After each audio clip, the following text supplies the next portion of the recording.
سلام على عباده الذين اصطفى خصوصا على سيدنا محمد المصطفى المجتبى وعلى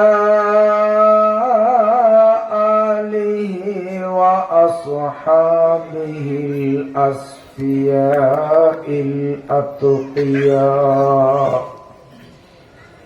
اللهم صل على محمد وعلى آل محمد كما صليت على إبراهيم وعلى آل إبراهيم إنك حميد مجيد. اللهم بارك على محمد وعلى آل محمد كما باركت على إبراهيم وعلى آل إبراهيم إنك حميد مجيد. أما بعد فأعوذ بالله من الشيطان الرجيم. بسم الله الرحمن الرحيم. إن قارون كان من قوم موسى فبغى عليهم وآتيناه من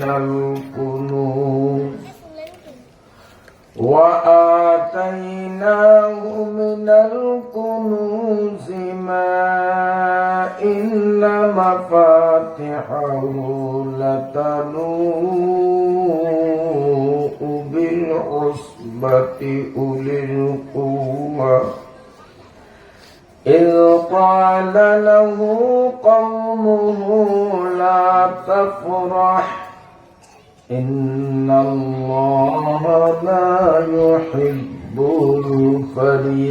الفرحين وابتغ فيما آتاك الله الدار الآخرة ولا تنس نصيبك من الدنيا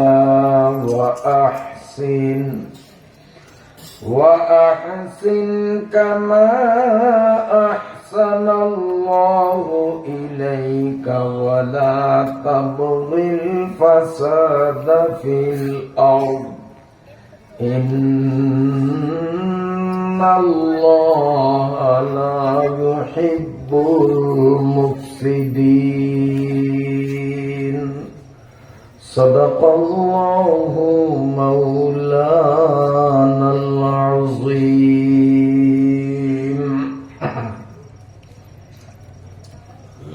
মধ্য চররমেশ ভেদুরিয়া ভোলা দারুল উলুম কারিমিয়া নুরানি কওমি মাদ্রাসা ও যুব সমাজের উদ্যোগে 2 দিন ব্যাপী আয়োজিত 6ষ্ঠ বার্ষিক ওয়াজ মাহফিলের আজ শেষ দিনের সমাপনী পর্বের শ্রদ্ধাভাজন সম্মানিত সভাপতি, হাজারো হাফিজদের উস্তাদ, অত্র এলাকার সর্বজন শ্রদ্ধাভাজন ব্যক্তিত্ব জনাব হযরত হাফিজ কালিমুল্লাহ সাহিব দামাত বারাকাতুহুল আলিয়া, দিগার উলামায়ে হযরত, সম্মানিত মুরব্বীগণ, উপস্থিত সর্বস্তরের সর্ববয়সের সম্মানিত সুধীমণ্ডলী, দ্বীনী ভাইয়েরা, পর্দার আড়ালের সম্মানিতা মায়েরা, বোনেরা ও মেয়েরা, আমি আপনাদের সামনে পবিত্র কোরআনুল কারীমের 88 আয়াত বিশিষ্ট সূরা আল কাসাসের ৭৬ ও ৭৭ নং আয়াত দুটি তিলাওয়াত করলাম। আল্লাহ তাআলা যদি তৌফিক দান করেন, তিলাওয়াতকৃত আয়াতের মর্মে অল্প সময়ের মধ্যেই কিছু গুরুত্বপূর্ণ দিক নির্দেশনামূলক আলোচনা করার চেষ্টা করব।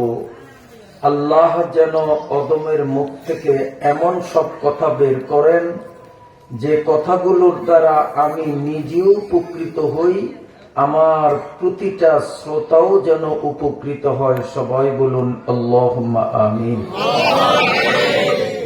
আল্লাহ তাআলা পরওয়ারদিগার আলম আমাদেরকে দুনিয়ার সকল ব্যস্ততার থেকে অবসর করে আলেম উলামাদের মজলিসে রহমতের ফেরেশতাদের বেষ্টনীতে কোরআন হাদিসের মজমায় সুস্থ বদনে উপস্থিত হওয়ার তৌফিক দান করলেন।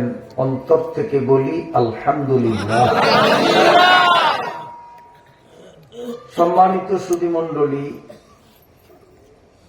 আজকে দারুল উলুম কারিমিয়া নুরানি কওমি মাদ্রাসার আয়োজনে এই মাহফিল। আমি আপনাদের থেকে জানতে চাই, এই মাদ্রাসাটা এখানে হওয়াতে আপনাদের ধারণা কি, ভালো হয়েছে না খারাপ হয়েছে? যদি বলেন খারাপ হয়েছে, তাহলে কালকে থেকে এটা বন্ধ ঘোষণা করা হোক। কি বলেন, একমত হবেন? ভালো হয়েছে। কেন ভালো হয়েছে? এই যে ছোট ছোট শিশুরা, বাচ্চারা প্রদর্শনীর মাধ্যমে আমাদেরকে যা দেখাইল, এতে কি বুঝলেন? পড়ালেখা আছে না নাই? এই ছোট্ট ছোট্ট পোলাপাই এত মানুষের সামনে স্টেজে উঠিয়া মাইকে এইভাবে নির্ভয়ে কথা বলা, এটাই তো প্রমাণ করে যে যেমন শিক্ষার প্রয়োজন ছিল হুবহু তেমন শিক্ষাই এই প্রতিষ্ঠানে হয়। আমি বুঝছি এটা, আপনারা কি বুঝছেন জানি না। অনেকের দাড়ি সাদা হয়ে গেছে, স্টেজে উঠে যদি মাইক সামনে দেন হয়তো হাঁটু হাঁটু বাড়ি খেয়ে গিয়ে। আর ছোট্ট প্লাপাইন গুলাকে এইভাবে গড়ছে, আলহামদুলিল্লাহ। প্রতিটা জিনিস, এই যে ইংলিশ বলছে একটু বাজে আটকাইছে, একজনে প্রশ্ন করছে আরেকজনে উত্তর দিছে। আমি কিন্তু খুব খেয়ালের সাথে কথাগুলো শুনছি যে প্রশ্নকারী যেই প্রশ্ন করলো, উত্তরদাতা ভুল কোনো উত্তর দেয় না, সঠিক উত্তর দেয়। আমি কিন্তু কারো সঙ্গে ওই সময় কথা বলিনি, এক মনে এক ধ্যানে লক্ষ্য করলাম। তাতে দেখলাম যে প্রশ্ন করছে উত্তরদাতা হুবহু তার প্রশ্নের উত্তরে যা বলার দরকার তাই বলছে। একটা লফজ, একটা শব্দ বেশিও বলে নাই, কমও বলে নাই। কোন ভাষায় বলছে ভুলে গেছেন? ইংরেজি ভাষায়। তাহলে কি বুঝলাম? যে এখানে শুধু আরবি পড়ানো হয় না, সেই সাথে বাংলা ইংরেজি আমাদের চলার পথে দৈনন্দিন জীবনে যা একান্ত প্রয়োজন সব কিছুই এখানে শিক্ষা হয়। ধর্মীয় শিক্ষা পাশাপাশি জাগতিক শিক্ষা, কারণ দুনিয়ায় চলতে গেলে এগুলোরও দরকার আছে। এই মাদ্রাসা হওয়াতে আপনাদের কয়টা লাভ, আমি সংক্ষেপে এই মর্মে ২-৪টি কথা বলেই তেলাওয়াতকৃত আয়াতে যাব। ১ নম্বর লাভ, হয়তো এখানে এই মাদ্রাসা না হইলে এই ছোট ছোট বাচ্চাগুলো স্কুলেও যাইতো না, মাদ্রাসায়ও যাইতো না, এগুলো মূর্খই থাকতো। অথবা বেশিতে বেশি স্কুলে গেলে শুধু বাংলা ইংরেজি শিখতো, কিন্তু গোসলে কয় ফরজ, সাবানদানি তলিয়াদানি এই বলতো, এর বাইরে বলতে পারত না। এই মাদ্রাসা হওয়াতে একটা মানুষের পুরাটা জীবন ইসলামী নিয়ম মতে কিভাবে কাটাইতে হয়, প্রয়োজনীয় যেই এলেমগুলি দরকার, নুরানি মাদ্রাসায় মাত্র ৪ বৎসরে পূর্ণাঙ্গ শিক্ষাটাই দেওয়া হয়। সুবহানাল্লাহ। আমরা অনেকে দাড়ি মোছ পেকে গেছে, কিন্তু উজুতে কয় ফরজ, গোসলে কয় ফরজ পারবো না। জানাজার নামাজ পড়ার সময় সামনে ইমামতি করলে তো অবস্থা দেখি না, কিন্তু যদি কোন জানাজায় মুক্তাদি হইয়া পিছে নামাজ পড়ি তখন খেলা দেখি, কেউ ঈদের নামাজ পড়ে, কেউ জানাজার নামাজ পড়ে। মানে জানাজার নামাজটারই ঈদের নামাজের মতো করে বারবার হাত তোলে, বারবার হাত তোলে। আবার কেউ আছে এমনি এমনি চায় যে আমি এখন কি করবো, ভাষায় আলাই কি করে, কিভাবে জানাজা পড়তে হবে সেই খবরও জানি না, চুলদারি মোসবাদ খেয়ে গেছে। আর ছোট্ট ছোট্ট বাচ্চাগুলো কি সুন্দর ভাবে নিখুঁত ভাবে জানাজা নামাজ পড়নের দৃশ্যটা আমাদের সামনে দেখাইছে। তো মাদ্রাসায় পড়ালেখা আছে না হুজুরা হুদা বেতন নেই? পড়ালেখা আছে, আলহামদুলিল্লাহ, বলেন আলহামদুলিল্লাহ।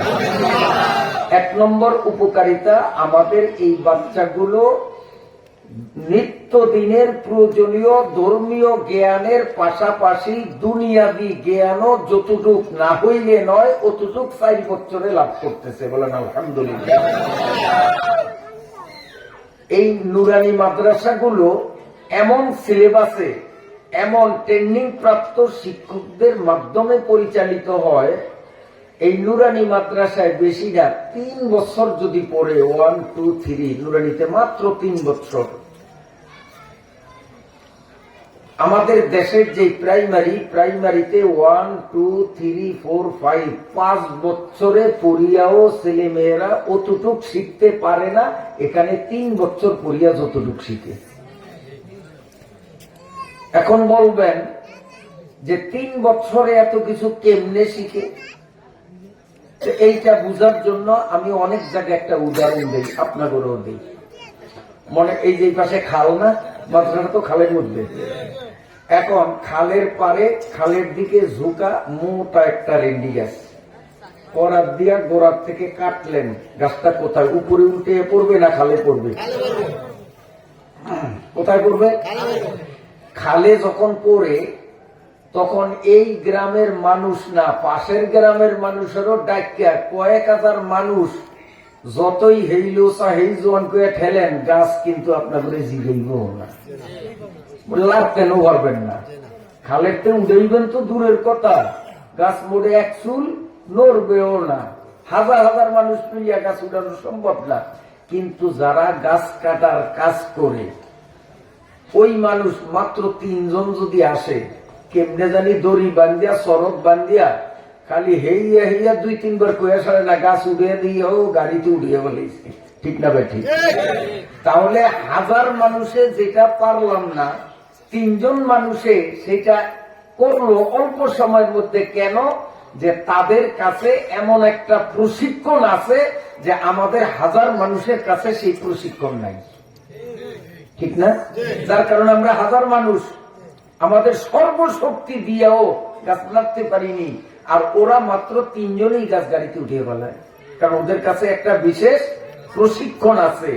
এই নুরানি মাদ্রাসার শিক্ষক যারা, তাদেরকেও কেন্দ্রের থেকে এমন একটা বিশেষ প্রশিক্ষণে বলিয়ান করিয়া নুরানি মাদ্রাসায় শিক্ষকতা করার সার্টিফিকেট দিয়া পাঠায়, যেই গুণ প্রাইমারির শিক্ষকদের মধ্যে নাই। যার কারণে প্রাইমারি শিক্ষকরা আপনার আমার কোমলমতি শিশুদেরকে 5 বছরও অতটুক শিখাইতে পারে না যতটুকু নুরানি মাদ্রাসায় 3 বছরে মাত্র শিখাইতে পারে। আপনাদের মনে আছে কিনা মুরব্বীরা বলবেন, আমার মনে আছে। আমরা যখন ছোট ছিলাম তখন কিন্তু নুরানি মাদ্রাসা ছিল না, ছিল ভোরের মক্তব, মসজিদ ভিত্তিক সকালবেলা মক্তব। আমিও মক্তবে পড়ছি, মক্তবের ছাত্র। তখনকার দিনে দেখছি পোলাপাইনে ডজনে ডজনে কায়দা শেষ করিয়া ফেলাইতো, কিন্তু আলিফ বাতা চিনত না। তার কারণ ওই সময় পড়ার ধরনটাই ছিল, কোন সিস্টেম নেই। হুজুরে ভরা দিত আলিফ বাতা সার, পোলাপাইনে এদিক চাইতো ওদিক চাইতো, আর খালি আঙ্গুল দিয়ে ডলতো কায়দার মধ্যে আলিফ বাতা সগর বগর চারিদিক চাইতো, আর আঙ্গুল দিয়া খালি কবর ডলতো। ডলতে কায়দার 12টা বাজিয়ে দিত। কয়দিন পরে কায়দা শেষ, সিরিয়া গেছে, নতুন কায়দা কিনিয়া দেয়, কিন্তু আলিফ চিনে না।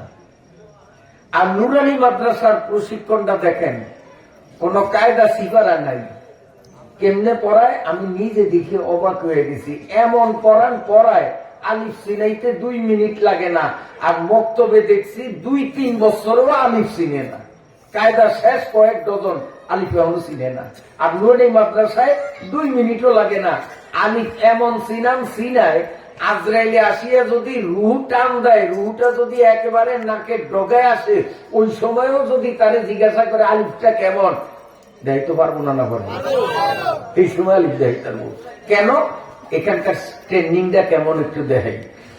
আমি নিজে যেটা দেখছি, ওই হুজুরে চক নিয়া ব্ল্যাকবোর্ডে এরকমটা টান দেয়, চোখ দিয়া এরকম একটা টান দেয়, টান দিয়া খোলা বাইরে এই যে আমি লেখছি তোমরা কি লিখতে পারবা? কায় হুজুর কি তোর পারবো না, পারবো লেখো। পোলা বাইনে সিলেটের মধ্যে যার সিলেটের মধ্যে 3টা 4টা করিয়া দিয়ে হুজুর আমার দাসান, হুজুর আমার দাসান, হুজুর আমার দাসান, হুজুর ওকে মোছো। এবার হুজুরের ব্ল্যাকবোর্ডেরটাও মোছে, মুসিয়া কয় আগে যেরকম লেখছো এরকম আরেকবার কি লিখে দেখাইতে পারবা? পোলা পাইন সব দিনে যে কনের আগেই লেখা কয় হুজুর হইছে নিসান। আপনারা কি কোন পারবো না পারবো? পারবো না পারবো? এখন হুজুরে কয় এই যে টান দিছ এইটার নাম আলিফ, এখন সবাই মুছো, সবাই মুছে। মুছিয়ে হুজুরকে এবার একটা আলিফ লিখে দেখাও তো। আপনারা কি কোন পারবো না পারবো না? হ্যাঁ, পোলা বাইনে লিখছে। এই আলিফ জীবনে বলবো? এই নুরানি মাদ্রাসা শিক্ষা হইল এই কায়দায়, যে এমন ভাবে ওদের জেহানের মধ্যে ঢুকাইয়া দেয় যে জীবন থাকতে এইটা আর ভুলার কোনো সম্ভাবনাই নেই। আল্লাহ, শোনেন, এইটা হলো নগদ লাভ, যে আমাদের ছেলেগুলো অল্প দিনেই অনেক কিছু শিখতে পারবে, এটা হলো নগদ লাভ। আরেকটা হলো বাকি লাভ, লাভটা বাকি পরে পাবো। সেটা হলো কি? হাদিস শরীফের মধ্যে আছে, তালেবে এলেমরা এলেম শিখার জন্য যখন রওনা দেয়, মাটিতে যতবার পাও রাখে প্রতি কদমে কদমে 1 বৎসর নফল ইবাদতের সওয়াব হয়। প্রতি কদমে কদমে কতদিনের? 1 বছর। তো এই যে আপনার ছেলে আপনার মেয়ে এই দারুল উলুম কারিমিয়া নুরানি মাদ্রাসায় ক্লাসে যোগদান করার জন্য আপনার বাড়ির থেকে হাঁটতে হাঁটতে মাদ্রাসায় আসলো, যতবার মাটিতে পাও রাখলো প্রতিবারে কি পরিমাণ সওয়াব? 1 বৎসর নফল ইবাদতের সওয়াব। এখন ফেরেশতারা কয় আল্লাহ, হয়তো সওয়াব কামাইলো কয়েক হাজার বছরের, কারণ বাড়ির তো নেই পর্যন্ত হয়তো অনেকবার মাটির পাও রাখছে, হাঁটছে, প্রতিবারেই 1 বছর। আল্লাহ হাজার হাজার বছরের ইবাদত কামাই করছে, রাখমু কই ইবাদতটি? ওর তো আমল নামা নাই, কারণ নাবালেগ ছেলে বা মেয়েদের আমল নামা নাই। সাবালেগ যখন হয় তখন আমল নামা খোলা হয়, নেক করলেও সেটা জমা হয়, বদ করলেও জমা হয়। ছোট্ট বাচ্চাদের কোনো আমল নামা নাই, ওদের জমা হবে কোথায়? এখন ফেরেশতারা আল্লাহ সওয়াব তো কামাই করছে এই পোলাটায়, এই মাইয়াটায়, এটি থুমু কই, রাখমু কই? ওর তো ভাণ্ড নাই, আমল নামা নাই। আল্লাহ তোরা এত বেশি হইলিকা, এই কারিমিয়া মাদ্রাসার ছাত্র আর ছাত্রী নাবালেগ কারণে আমল নামা নাই, সোয়াবও কামাই করছে, আর সোয়াব বালা জিনিস এটি ভালাইয়া দেওয়া যায় না।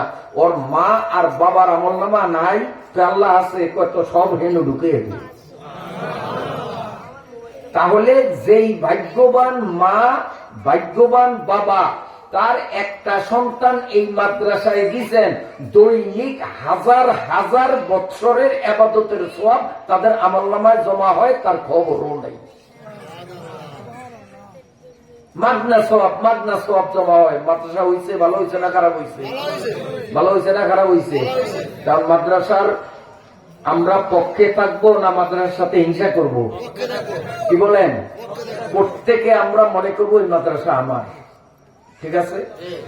আদাল্লু আলাল খাইরি কাফাইলিহি, হাদিস, সহিহ হাদিস। মনে করেন আমার পোলাও নাই, মাইয়াও নাই, নাই না পুরো নাই, যে মাদ্রাসায় দিন ছোট নাই। এখন আমি কি করলাম? আমি কি ওনারে বুঝাইলাম, আমরা তো একটা পোলা আছে, এই পোলাটা দেন এখানে নিয়ে মাদ্রাসা দেন, বা 3-4 বছর এনে পড়ুক, এরপরে আপনি স্কুলে দেন, মাদ্রাসা দেন, আপনার ব্যাপার। এরকম আমি বুঝানোর পরে ওনার একটা ছেলে এই মাদ্রাসায় দিল। এখন ওই ছেলেটা দৈনিক এই যে যতবার হাঁটছে, প্রতি কাইকে কাইকে 1 বছর করিয়া নফল ইবাদতের সওয়াব ওনার আমলনামায়ও জমা হইছে, আমার আমলনামায়। কারণ আমি যদি ওনারে না বুঝাইতাম তো উনি তার পোলা দিতেন না, যেহেতু আমার বুঝানিতে উনি পোলা দিচ্ছেন, এই জন্য সওয়াব উনিও পাইবে, আমিও পাইব, ওনার সওয়াব মোটেও কমবে না। তো মাদ্রাসা হইছে, ভালো হইছে না খারাপ হইছে? আমরা মাদ্রাসার পক্ষে থাকবো তো ইনশাআল্লাহ। সবাই বলেন ইনশাআল্লাহ। আরেকটা লাভ কমনি মনে পড়ছে, তাও আমার কথা না, হাদিসের কথা। যারা নিজেদের একটা ছেলে অথবা একটা মেয়ে এই কারিমিয়া মাদ্রাসায় দিলেন, উত্তর বেদুরিয়ার মধ্যচর রমেশের যারা অন্তত একটা ছেলে বা একটা মেয়ে মাদ্রাসায় দিছেন, কি পাইছেন কি পাইতেছেন ভালো করিয়া শোনেন। এই বাচ্চাটা আগে টুপি ছিল না, মাদ্রাসায় ভর্তি করছেন, এখন একটা টুপি বানিয়ে দিলেন। আগে পাঞ্জাবি ছিল না, হাফ শার্ট পরতো, এখন একটা পাঞ্জাবি সিলিয়ে দিচ্ছেন। আগে পায়জামা ছিল না, লুঙ্গি পরতো, এখন একটা পায়জামা বানিয়ে দিলেন। কথার কথা, হাদিস দ্বারা প্রমাণ, আপনার নিজের সন্তান যেহেতু মাদ্রাসায় ভর্তি হইল, এই জন্য তারে একটা টুপি যদি আপনি মাথায় পরাইয়া দেন, আল্লাহর ফেরেশতারা আপনার আমলনামায় লিখবে আপনি যেন 70 জন শহীদের মাথায় 70টা টুপি দিছেন। আপনি তারে একটা পাঞ্জাবি দিছেন, আপনি তো আপনার পোলারেই দিছেন, আরেকজনের পোলারে না। বেলাল হুজুরের পোলারে দেন নাই, আপনার নিজের পোলারে দিছেন একটা পাঞ্জাবি। আল্লাহর ফেরেশতারা আপনার আমলনামায় লিখবে আপনি যেন 70 জন শহীদের গায়ে 70টা জামা পরে দিচ্ছেন। আপনার পোলা সকালবেলা আপনার ঘরে ভাত খাইল, যেহেতু সে মাদ্রাসায় পড়ে, এই জন্য ওই ছেলেটা যখন ভাত খাইল, আল্লাহর ফেরেশতারা আপনার আমলনামায় লিখবে আজকে যেন আপনার ঘরে 70 জন শহীদ আসিয়া ভাত খাইল। দুপুরে আবার 70 জন, রাত্রে আবার 70 জন। তো যার একটা সন্তান এই মাদ্রাসায় পড়ে 210 জন শহীদের ভাত খাওয়ানোর সওয়াব প্রতিদিন তার আমলনামার মধ্যে লেখা হয়। আজ 6 বছর এই সুযোগটা আপনারা পাইছেন। 6 বছর আগে মাদ্রাসাও ছিল না, এইভাবে মাগনা সওয়াব কামাই করার সুযোগ আপনাদের ছিল না। এইখানে আল্লাহ তাআলা যে মাদ্রাসাটা কবুল করলেন, আল্লাহ আপনাদের উপকার করলেন না ক্ষতি করলেন? উপকার না ক্ষতি? 210 জন শহীদের ভাত খাওয়ানোর সওয়াব প্রতিদিন প্রতিদিন প্রতিদিন পাবেন। যার একটা সন্তান, যদি 2টা তাহলে ডবল, 3টা তো 3 গুণ। কথা বুঝতে পারছি? তো মাদ্রাসা হইছে, ভালোই হইছে, আমরা খুশি, বলেন আলহামদুলিল্লাহ। এই জন্য মাদ্রাসা সুখে দুঃখে আমরা তার পাশে থাকব, ভালো মন্দ আমরা দেখব, সুবিধা অসুবিধা সব আমরা দেখব। এই মাদ্রাসা আমাদের মাদ্রাসা, এটাই আমরা মনে করতে হবে। একমত আছি তো সবাই? আল্লাহ তাআলা কবুল করুক, বলুন আমিন। এবং এই যে মসজিদ, এই গভীর গ্রামের মধ্যে এত সুন্দর মসজিদ আপনারা বানাইতেছেন, আমি তো অবাক। আমি মসজিদে ঢুইকেই এশার নামাজের সময় খালি দিক তাকাই যে কি স্বপ্ন দেখি না বাস্তব দেখি। আমি আশ্চর্য হয়ে গেলাম, এই গভীর গ্রামের মধ্যে এত সুন্দর মসজিদ আপনারা নির্মাণ করতেছেন। সরকার টাকা পাঠাইছে, বিদেশ থেকে ডলার আসছে, এটা আপনাদের 10 জনের দান, আপনাদের গ্রামবাসীদের অনুদানে এত সুন্দর মসজিদ, তার পাশে এত সুন্দর মাদ্রাসা। আল্লাহ তাআলার খাস রহমত এই এলাকার উপরে, নইলে এটা সম্ভব হইত না।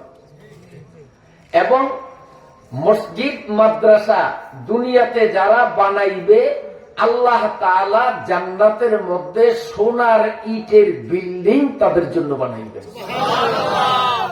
তো মসজিদ এবং মাদ্রাসা আমাদের উপকার হইল না ক্ষতি হইল? আল্লাহ দুটোটাকে কবুল করুক, বলেন আমিন। পড়ুন আউযু বিল্লাহি মিনাশ শাইতানির রাজীম বিসমিল্লাহির রাহমানির রাহিম إن قارون كان من قوم موسى فبغى عليهم إلى آخر الآية صدق الله مولانا العظيم سورة القصص ৭৬ নম্বর আয়াত। এই আয়াতের মধ্যে আল্লাহ একটা ব্যক্তির নাম বলছেন। কি নাম বলছেন? নামটা কি খেয়াল করে নিন। আমি আবার পড়ি, আপনারা খুব মনোযোগ দিয়ে শুনবেন। ইন্না কারুনা কানা মিন কওমি মূসা। টোটালে কয়জনের নাম বলেন না? এক নম্বরে কি নাম? কয় না? চিনেন না? এটা চিনেন না? আরেকজনের নাম মূসা। দুইটা নাম এখানে। অর্থ বোঝেন না বোঝেন, অন্তত এটুক তো বুঝছেন যে দুইজন মানুষের নাম। একজনের নাম কারুন, আরেকজনের নাম মূসা। মূসা ইনি আল্লাহ তাআলার শিষ্য স্থানীয় একজন নবী। বড় মাপের নবী, ছোট নবী না, বড় মাপের একজন নবী হযরত মূসা আলাইহিস সালাম, যিনি ডাইরেক্ট সরাসরি আল্লাহর সাথে কথা বলতেন।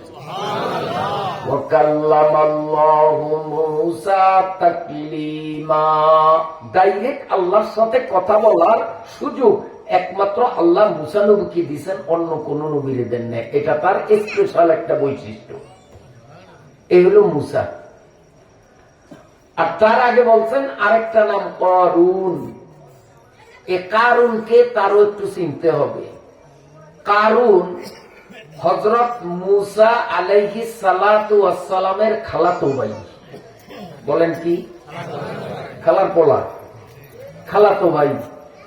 আবার মূসা আলাইহিস সালাতু ওয়াস সালামের দুলাভাই। খালাতো ভাইয়ে খালাতো ভাই, আবার দুলাভাইয়ে দুলাভাই।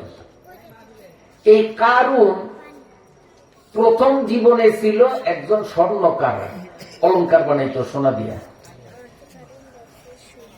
হযরত মূসা আলাইহিস সালাতু ওয়াস সালাম দ্বীন ঈমানের দাওয়াত, আখিরাতের দাওয়াত যখন দেওয়া শুরু করলেন, তখন কারুন তাহার ব্যবসা বাণিজ্য ক্লোজ করিয়া, বন্ধ করিয়া হযরত মূসা আলাইহিস সালাতু ওয়াস সালামের দরবারে পড়িয়া থাকতো। পাইলে খাইতো, না পাইলে উপাস থাকতো, ইবাদত বন্দেগীতে মগ্ন থাকতো। হযরত মূসা আলাইহিস সালাতু ওয়াস সালামকে আল্লাহ তাআলা একটা কিতাব দিবেন। জানেন কিতাবটার নাম? কোন না? মূসা আলাইহিস সালামের কিতাবের নাম তৌরাত। কি নাম? তৌরাত। এই তৌরাতটা লম্বায় ছিল 12 হাত, পাশে ছিল 8 হাত। খুব ছোট্ট কিতাব না? আমাদের কোরআনের আয়াত সংখ্যা হলো 6666, এক গণনা মতে 6666। পারার সংখ্যা আমার কওয়া লাগবো, রাইট বেশি হয়েছে। কিছু আপনারা কইবেন, কিছু আমি কমো। বাগে মিলে দুই দলে কাজ করলে পাল্লা হলে উঠবো। রাইট বেশি হয়েছে না? আল্লাহ, কষ্ট হয়নি আপনাদের? কষ্ট হয়? বলবো কথা। কোরআন শরীফে কয় পারা? 30 পারা। আয়াত 6666। আয়াতে কোরআনকে খুব দিল কো শান, আয়াতে কোরআনকে খুব দিল কো শান, 6066 আয়াত, পারা মাত্র 30টা। সাইজ কদ্দুর লম্বা 1 বিঘত, আর পাশে হলো ফোনে এক বিগত, এই ছোট্ট কিতাব।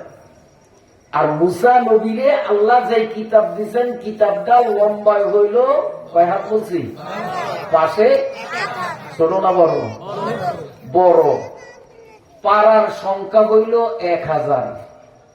আমাদের কোরআন হইল 30 পারা, আর মুসা নবীর তৌরাত কয় পারা? 1000 পারা। আমাদের কোরআনের আয়াত হল 6666, আর মুসা নবীর তৌরাত শরীফের আয়াত ছিল 10 লক্ষ।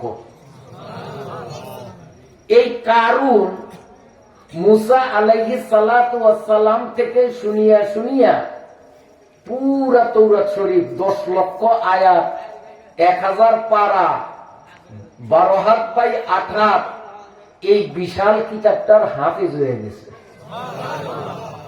কারণ সে তো এখন ব্যবসা বাণিজ্য করে না, কাম কাজ নাই, সংসার মংসার সব ফালাইয়া সারা দিন মুসা নবীর এখানে পড়িয়া থাকতো, নামাজ, দোয়া, কালাম, জিকির, আর বাকি টাইম খালি তৌরাত মুখস্থের কাম। অল্প দিনের মধ্যেই মুখস্থ করছে। তৌরাত শরীফের হাফেজ 3 জন। 1 নম্বরে মুসা নবী, 2 নম্বরে তার সহযোগী নবী বড় ভাই হারুন, 3 নম্বরে কারুন। এই 3 জন হইছে হাফেজ। ইহা সারা পৃথিবীতে তৌরাত শরীফের কোন হাফেজ ছিল না, এখনো নাই, ভবিষ্যৎ হবে না। মাত্র 3 জন। আমাদের কোরআনের হাফেজ তাও মনে হয় 3 জন। কত? আর কম্পিউটারেও বলিয়া বলতে পারবো না। ঘরে ঘরে হাফেজ, ঘরে ঘরে হাফেজ। এক ঘরের মধ্যে 1 ডজন হাফেজ। আল্লাহ। তো হযরত মুসা আর তার বড় ভাই হযরতে হারুন 2 ভাই মিলিয়ে পরামর্শ করে, আমাদের ছোট বোনটা তো বয়স হয়ে গেছে, পরে দেখে শুনিয়া হেফাজত করণ দরকার, চাও না সম্বন্ধ কোনানো করণ যায়। তা হারুন আলাইহিস সালাম কয়, আর দূরে টোগাইতাম কামগো খালাতো ভাই কারুন কত বড় দরবেশ, ব্যবসা বাণিজ্য বাদ দিয়া সারা দিন রাত ইবাদত বন্দেগীতে থাকে, তৌরাত শরীফ সবটা মুখস্থ করছে, এইরকম যোগ্য পোলার কই পামু? কাজে আত্মঘাতকির দরকার নাই, খোঁজাখুঁজির দরকার নাই, ওরেই যে কোনো মূল্যে আটকাইতে হবে। মুসা আলাইহিস সালামকে, হ্যাঁ এটাই ভালো কথা, এইরকম যোগ্য ছেলে তো আর খুঁজিয়া পাওয়া যায় না। 2 ভাই মিলিয়া যখন কারুনকে প্রস্তাব দিল, তখন কারুন চিন্তা করলো নবীর বোন বিয়ে করা, নবীর সাথে আত্মীয়তার সম্পর্ক হইল খালতো ভাই একটু দূরে, আর যদি তার বোন আমার ঘরে আনি তো নবীর সাথে সম্পর্ক আরো কাছে হবে না দূরে যাবে? কাছে হবে। কাজে এই সুযোগ হাত ছাড়া করা যায় না। কারুনও রাজি হইয়া গেল বিয়া। আগে আছিল খালাতো ভাই, এখন হইছে দুলাভাই। এখন দুলাভাই, এই দুলাভাই বেশ দৈনন্দিন ইবাদত বন্দেগীতে মগ্ন। আল্লাহ তাআলা তাকে অগাধ সম্পদের মালিক বানিয়ে দিলেন। কিভাবে সে এত অধিক সম্পদের মালিক হইল তার ব্যাখ্যা দেওয়ার মতো সময় আজকে হবে না। মোটামুটি এতটুকু বুঝি, আল্লাহ রাব্বুল আলামিন কারুনকে ধনী বানাইলেন। তখনকার পৃথিবীতে কারুনের চেয়ে বড় ধনী দ্বিতীয় আর কেউ ছিল না। কারুনের সম্পদ আল্লাহ কি পরিমাণ দিলেন, আল্লাহ এখানে নিজেই বলেন, ওয়া আতাইনাহু মিনাল কুনুজি মা ইন্না মাফাতিহাহু লাতানু বিল উসবাতি উলিল কুওয়া। সুবহানাল্লাহ। সম্পদের হিসাবটা আল্লাহ দিতেছে যে কারুনের আমি অল্প দিনের মধ্যে কত সম্পদ দিছি, যে কারুনের চাবি, তালা খোলার চাবি গুদাম করে, চাবিটি কেমন? তালাও ছিল চামড়ার, চাবিও ছিল চামড়ার, আর এক চাবিতে 70 গুদামের তালা খোলা যাইত। এক চাবি দিয়ে, চাবি এইটা দিয়া এই গুদাম খোলা যায়, ওই গুদাম খোলা যায়, ওই গুদাম খোলা যায়। 70 গুদামের তালা খোলার চাবি একটা। এই চাবি পিতলের না, স্টিলের না, এসএস এর না, লোহার না, চাবি কিসের? চামড়া ভারী না পাতলা? পাতলা। তারপরে এক চাবিতে এক গুদাম না, কয় গুদাম? 70 গুদাম।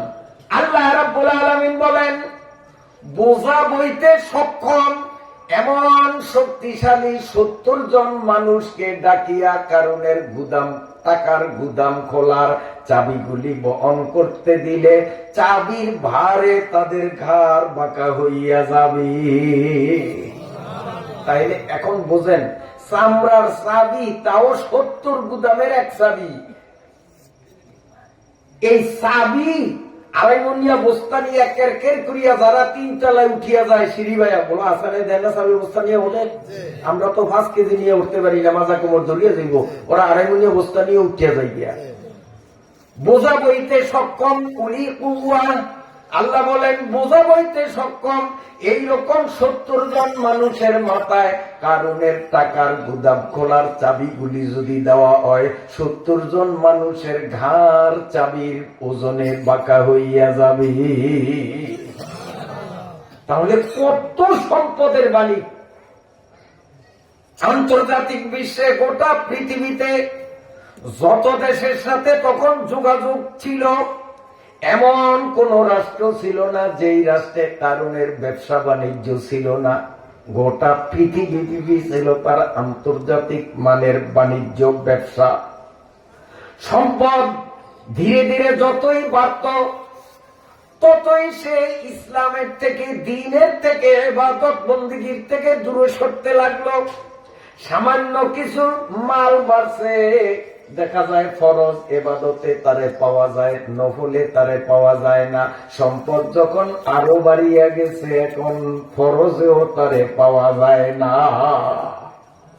সম্পদ বাড়ে আর ইবাদতের থেকে সরে।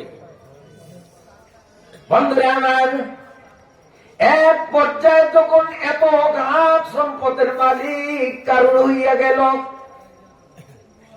এবার হযরতে মূসা আলাইহিস সালাতু ওয়াস সালাম একদিন তারে ডাকিয়া বলেন,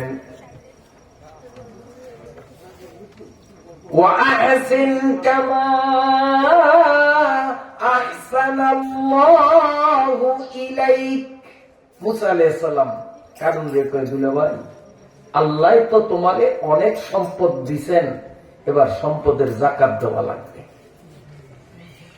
মূসা আলাইহিস সালাম এই কথা বলার আগে কারুনের সম্পদ যখন দিনে দিনে যত বাড়তেছিল, কারুন তত বেশি অহংকারী হইতে লাগলো। গ্রামের আলেম ওলামা, দুর্বল পার্টি, এদের উপরে জুলুম আর অত্যাচার বাড়াইতে লাগছে। বর্তমান সমাজেও কারুনের বংশধর, কারুনের খালতো ভাই, মামতো ভাই, চাচতো ভাইরাও যদি টাকা বাড়ে কিংবা রাষ্ট্রীয় কোনো ক্ষমতার মালিক হয়, যত বড় ক্ষমতা তার জুলুমের মাত্রা তত বড়, টাকার অঙ্ক যত বড় তার জুলুমের মাত্রা তত বড়। কথা ঠিক না ভাই? ঠিক।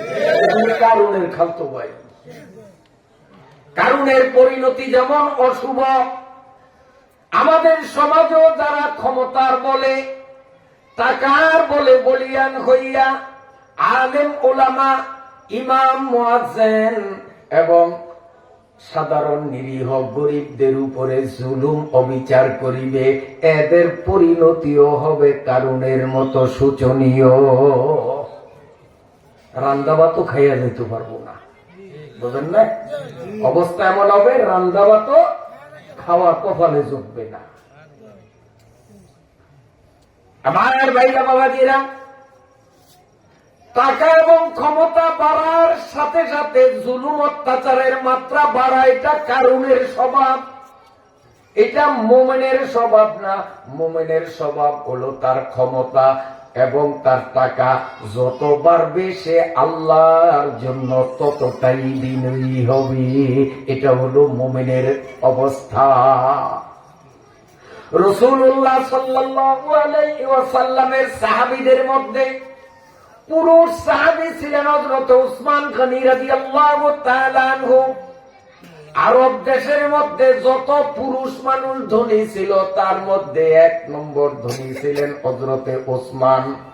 আরব দেশে যত মহিলা ধনী ছিল তাদের মধ্যে 1 নম্বর ধনী ছিলেন হযরতে খাদিজা। হযরতে খাদিজা এবং ওসমানের মাল যত বাড়ত ততই তারা নম্র আর ভদ্র হইতেন। জীবনে কোনদিন ঘাড়তেরামি কারে কয় তারা দেখায় না।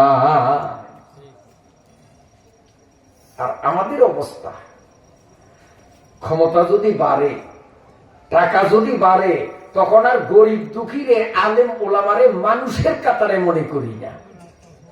না ভুল বলছি আমি? একটা ঘুম আসছে নি আপনার? একটা মজার কিচ্ছা শুনে, ঢাকার কথা। এক মসজিদের ইমাম সাহেব বেতন মাত্র 6000। ইমাম সাহেব সভাপতির বাড়িতে কত হাজার বার আসছে গেছে খালি বেতন বাড়ানোর জন্য, যে শুক্রবারে পয়সাটা আমি উঠিয়ে দিই, আমার উঠানো টাকা দিয়ে আমার বেতন বাড়াইবেন, অসুবিধা কি, একটু বেতন বাড়ান। কিন্তু সভাপতি ছিল শক্ত। সভাপতি করে 6000 টাকার মধ্যে আল্লাহ বরকত দিব, হুজুর টাকার মধ্যে বরকত, বেতন বাড়ানো লাগবে না। ওই গেলেই খালি এই 6000-এর মধ্যে বরকত, আল্লাহ আপনাকে বরকত দিব, বেতন বাড়ায় না। এখন ওই বেচারাও কি করবে, ইমামতি ছাড়া আর তার কোনো উপায়ও নাই। এখন মনের কষ্টে হলেও সে দায়িত্ব পালন করতেছে। হঠাৎ একদিন সভাপতি সাহেব দাওয়াত দিলেন, ইমাম সাহেব হুজুর আজকে আমার বাসায় দাওয়াত। কই দিন না কাল না, কই রিক্সাওয়ালা ঠেলাওয়ালা বদলা দিন মজুর এরা দেখি মাসের মধ্যে 2-1 বার আমারে দাওয়াত দেয়, ভাত খাওয়ায়, কিন্তু আপনার বাড়িতে তো জীবনে ভুলেও কোনোদিন দাওয়াত খাইলাম না, আজকে দিন না কাল না হঠাৎ দাওয়াত। কি ব্যাপার, বিয়ে শাদী আসেনি? কয় না, আমার ছেলে লন্ডন থেকে সার্টিফিকেট নিয়ে আসছে, সচিবালয়ে তার চাকরি হবে, এই জন্য আমরা একটা মিলাদ মাহফিল, দোয়া মাহফিল দিছি, হুজুর আপনি আসবেন। হুজুর কয় ঠিক আছে আসবো। ইমাম সাহেব গেছেন, দোয়া কালাম যা পড়ার পড়ছে, এখন মুনাজাত ধরিয়া ইমাম সাহেবকে, আল্লাহ তোমার কাছে দোয়া করি, আল্লাহ সভাপতি সাহেবের ছেলের চাকরিটা যেন হইয়াই যায়, ইন্টারভিউতে যেন পাশ করে, বাংলাদেশের উচ্চ পদস্থ র্যাঙ্ক, সচিবের র্যাঙ্কে তার চাকরিটা তোমার কাছে ভিক্ষা চাই। তবে মাহবুব তুমি ভুলিও না, তার বেতন যেন 6000-এর বেশিও না হয়, কমও না হয়। আল্লাহ বেতন যেন সভাপতির ফোলার মাত্র 6000 টাকা হয়। ওম নেই আব্দুসেন কি মাথা খারাপ আপনি? পোলারে লন্ডন পাঠাইছি, লক্ষ লক্ষ টাকা ব্যয় করিয়া পড়াইছি, তারপরে আপনি সচিব কারে কয় জানেন? যাদের হাতের তালুতে দেয় বাংলাদেশটা, যারা ইচ্ছা করলে সেকেন্ডের মধ্যে দেশ উল্টাইতে পারে, হ্যাঁ সব ক্ষমতা তাদের হাতে। আরে প্রধানমন্ত্রী তো হলো শো, খালি দস্তখত দেয়, কাম তো করে সচিবরা। আপনি জানেন সচিব কারে কয়? আপনি 6000 টাকার জন্য দোয়া করেন আল্লাহর কাছে, কয় সভাপতি সাহেব চেতেনকা। আপনারা 1000 বার আমারে কইছেন 6000 টাকার মধ্যে বরকত আছে, তা আমি আল্লাহর থেকে আজকে দাবি আদায় করিয়া ছাড়বো, আপনার ঘরেও সেই বরকত শূন্য যেন আপনার ঘর না হয়, আপনার পোলার চাকরিও যেন হয়, বেতন যেন 6000 টাকা গেল। আল্লাহ, এই মার্কা আছে নিও, বহুত আছে। মসজিদের টাকা ব্যাংকের মধ্যে গুনে ধরছে, এরপরে ইমামের বেতন, মুয়াজ্জিনের বেতন বাড়াইতে মানে কোন জায়গা সিরিয়া যায়। তোর বাপের বাড়ির টাকা দিবি?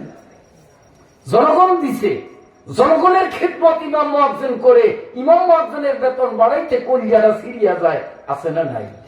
এগুলি আসলে মসজিদ কমিটিতে থাকার অযোগ্য। রাগ করছেন নি? আমার ভাইরা বাবাজিরা, হযরতে মুসা আলাইহিস সালাতু ওয়াস সালাম বললেন, ওয়া আসিন কামা সানাল্লাহু ইলাইক। এর আগে তিনি বলছেন, ওয়াবতাদি ফিমা আতাকাল্লাহুদ দারাল আখিরাতা ওয়া লা তানসা নাসিবাকা মিনাদ দুনিয়া। মুসা আলাইহিস সালাম কারুনের এই কথা বলার আগে কারুনের জুলুমে অতিষ্ঠ হইয়া দেশের জনগণ কারুনরে কি বলছে? আমার আল্লাহ বলেন, ইয ক্বালা লাহু কওমুহু লা তাফরাহ ইন্ন ইন্নাল্লাহা লা ইউহিব্বুল ফারিহিন। দেশের জনগণ কয়, ও কারুন, টাকার বলে বলিয়ান হইয়া ঘাটতারামি করো, মানুষে মানুষ মনে করো না, জুলুম অবিচার করো, লা তাফরা, গৌরব করিও না, গরিমা দেখাইও না।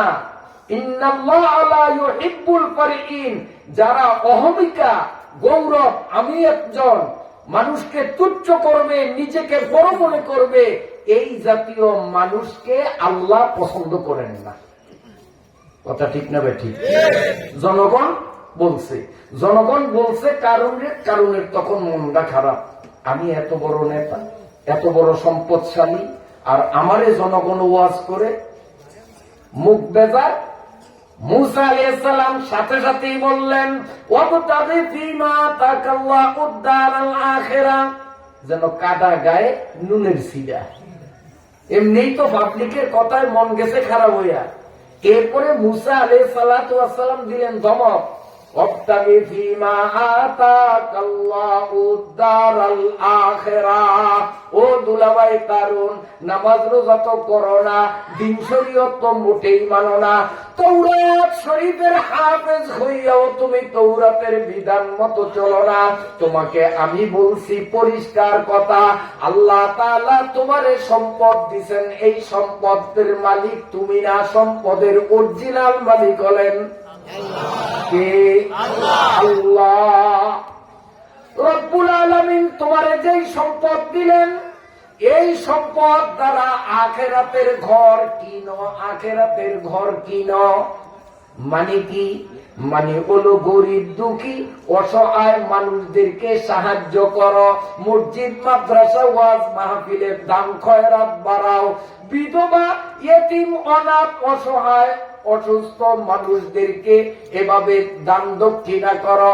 এর মাধ্যমে আল্লাহ রাব্বুল আলামিন জান্নাতে সোনার ঘর তোমারে দিয়া দিবে। কারণ চুপ। মুসা আলাইহিস সালাম এবার সুর পাল্টাইয়া বলেন, ওয়া আহসিন কামা আহসানাল্লাহু ইলাইক। এ কারুন, এতক্ষণ যা বলছিলাম নফল দান করা, নফল দান যখন তুমি করবাই না, আমি বললাম তুমি তার উত্তরে কিছু বললা না। এবার তোমারে ফাইনাল জানাইয়া দিলাম, আল্লাহ তোমার উপর যাকাত ফরজ করেছেন। আল্লাহ দয়া করিয়া তোমারে সম্পদের মালিক যখন বানাইয়া দিলেন, যাকাত প্রদানের মাধ্যমে গরিব দুঃখীদের সাহায্য করো, যাকাত দাও। তো কারণ মনে করছে যাকাত যখন চায় হয়তো 5 টাকা কয়েন 2-4টা দিলেই তো হয়ে যাবে মনে হয়। ভাইজান, যাকাত যে চাইছে আল্লাহ, কয় % দিতে হবে? কত? মুসা আলাইহিস সালাম বলেন, সুলুসুল কুল। তোমার যত সম্পদ, এই সম্পদ টোটাল সম্পদের 3 ভাগের 1 ভাগ যাকাত দেওয়া ফরজ। আর আমাদের উপরে ফরজ কয়বার? 40 ভাগের 1 ভাগ। তাও তো দেয় না। সহজ করিয়া দিলেন আল্লাহ আমাদের উপর, যেহেতু আমরা শ্রেষ্ঠ উম্মত, আমাদের উপরে বিধান সহজ করছেন। মুসা নবী, যেই মুসার কথা শুনাইতেছি, মুসা নবীর আমলের শরীয়তের বিধান দেখেন। আর আমাদের, আপনি বাজার থেকে নতুন এই কাপড়টা কিনে আনলেন, হাতের থেকে হঠাৎ কাপড়টা পরিয়া গেছে, পরিয়া ওইটাতে গোবর লাগছে, পাক না না পাক? এখন কাপড় পাক না না পাক? কারণ এনে গোবর লাগছে, মাইকে গেছে, কাঁচা গোবর। মুসা নবীর শরীয়ত ছিল, যেই কাপড়ে না পাক লাগছে, এই কাপড় পাক করিতে হইলে যে পরিমাণ অংশে না পাক লাগছে, তার উপর থেকে কেচি দিয়ে কেটে এই অংশ ফালাইয়া দিতে হবে, নইলে তোমার পুরা রুমাল না পাকেই থেকে যাবে, কাটা লাগবে। আর ইসলামী শরীয়তের মধ্যে বলা হলো, তোমার কাপড়ে যদি গোবর লাগে, প্রথমে তুমি গোবরটাকে ফালাইয়া দাও, এরপরে তুমি এই কাপড়টাকে যদি নিংড়াইয়া চিপিয়া চিপিয়া 3 বার ধৌত করো, সাবান লাগবে না, বিনা সাবানেও সাদা পানি দিয়া 3 বার ধুইলেই তোমার কাপড় পাক হইয়া যাবে। বলেন তো আগের বিধান শক্ত না এখনকারটা শক্ত? হ্যাঁ, আগেরটা শক্ত না আর এখনকারটা নরম সহজ। আল্লাহ মুসলমানদের আইনগুলি কোরআনের মাধ্যমে অনেক সহজ করছেন। কপাল পরা মুসলমান, তারপরেও কোরআনের আইন মানে না। কষ্ট হয় আপনাদের। মূসা আলাইহিস সালাম বললেন 3 ভাগের 1 ভাগ দিতে হবে।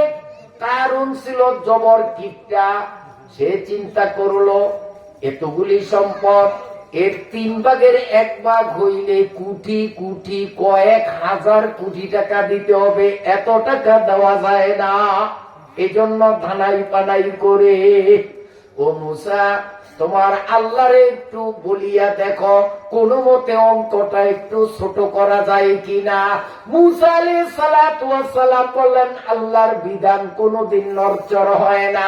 আল্লাহ আইন করেছেন 3 ভাগের 1 ভাগ দেওয়া, অত তোমার দেওয়াই লাগবে। এখন মূসা আলাইহিস সালাম কারুনের বাড়ি মাঝে মধ্যে যায়, যাই এই দুলাভাই কই যাকাতটা তো পাইলাম না, যাকাতটা দিবেন না। পথে ঘাটে দেখা হয় যাকাত কই। এখন কারণ চিন্তা করলো যে মূসার জ্বালা তো আর সহ্য হয় না, খালি যাকাত যাকাত দেখলেই কয় যাকাত দাও যাকাত দাও। কাজী এই ভেজালের থেকে বাঁচতে হইলে মূসারে দুনিয়ার থেকে আউট করতে হবে। নাউজুবিল্লাহ কইেন না। আচ্ছা, মূসা নবী যে কারুনের কাছে যাকাত দেওয়ার কথা বলছে, হক কথা কইছে না না হক কথা কইছে? হক কথা না না হক কথা? হক কথা। কিন্তু কারুনিয়ার কাছে ভালো লাগে না। বর্তমানেও হক্কানি উলামায়ে ইকরাম হক কথা বললে এক ধরনের মুনাফিক মার্কা মানুষের কাছে ওটা লাগে না। এগুলি সব কারুনের দল, এগুলি সব কারুনের খাদ্য ভাই। হক কথা ঢক লাগে না। আমার বাইরে বাবাজিরা, এবার কারুন গালে হাত দিয়া চিন্তা করে আমি যদি সরাসরি মূসারে হত্যা করি, তাহলে মূসারও তো কিছু ভক্ত আছে, আছে না নাই? কাজে তারা তো আমারে ছাড় দিবে না, চোরা গোপ্তা হামলা করবে, আমারে দুনিয়ার থেকে সরাইয়া দিবে, আমিও বাঁচতে পারবো না। অতএব মূসাকে সরাসরি মারা যায় না, আবার মূসারে দুনিয়ায় থাকতেও দেওয়া যায় না, কারণ মূসায় বেঁচে থাকলেই তো হক কথা বলবে। অতএব হক কথার ঝামেলার থেকে বাঁচতে হলে মূসারে দুনিয়ার থেকে কেমনে সরানো যায়, খালি বুদ্ধি করে বুদ্ধি করে। বন্ধু বান্ধবদেরকে ডাকলো, এখন কি করা যায়? তো যেমনের সাথে তেমনেরই সম্পর্ক। মাইলে মোমেন সোয়ে মোমেন মিশাওয়াত, মাইলে কাফের সোয়ে কাফের মিশাওয়াত। কোনাদা হামজেন সে বা হামজেন সে পরওয়ার, কবুতর বা যে বাবা। যেমনের সাথে তেমনের মিল। কারণ যেমন ধর্মদ্রোহী হয়ে গেল, নবী বিদ্বেষী হয়ে গেল, ওর বন্ধু বান্ধব ধর্মত্যাগী এবং নবী বিদ্বেষী, আখিরাতে অবিশ্বাসী, আল্লাহর নাফরমান, এদের সাথে কারুনের সম্পর্ক। বন্ধুরা বলছে, বন্ধু হে কারুন, মূসা নবীকে দুনিয়ার থেকে বিদায় করার সহজ একটা বুদ্ধি হলো, কোন মতে মূসার উপর যদি জিনা ব্যভিচারের দায়ভার চাপাইয়া দেওয়া যায়, তার নামে একটা জিনার অপবাদ যদি সমাজের মধ্যে ছড়াইয়া দেওয়া যায়, তো মূসা নবীরে জিনার অপরাধে তার শরীয়তের আইন মতই হত্যা করা হবে। আশ-শাইখু ওয়াশ-শাইখাতু ইযা জানায়া ফাজলিদুহুমা। আল্লাহর আইন হলো বিবাহিত পুরুষ বিবাহিতা নারী দুইজন যদি অন্যায় কাজ করে তাদের সাজা কেবল একটা, কোমর পরিমাণ মাটিতে গাড়িয়া পাথর মারিয়া হত্যা করা। তো মুসার শরীয়তেও একই আইন ছিল। এই জন্য বন্ধুরা কয়, কারণ জিনার একটা অপবাদ যদি মুসার উপরে দিতে পারি তো মুসার তৌরাতের আইনেই তো মুসাকে পাথর মারিয়া হত্যা করবে, আর তুমি ঝামেলার থেকে বাঁচিয়া যাইবা। এখন কারণ কয় ঠিক আছে, এখন মন চাইলেই তো এই অপবাদ দেওয়া যায় না, কারে এই সেট করা যায়, কার মাধ্যমে এই অপবাদটা দেওয়া যায়, বসে বসে চিন্তা করি। করতে করতে রাত গভীর হয়ে গেল। ওই দেশের মধ্যে এক যুবতী বিশ্ব সুন্দরী ছিল, যার এক নাম ছিল কানুত।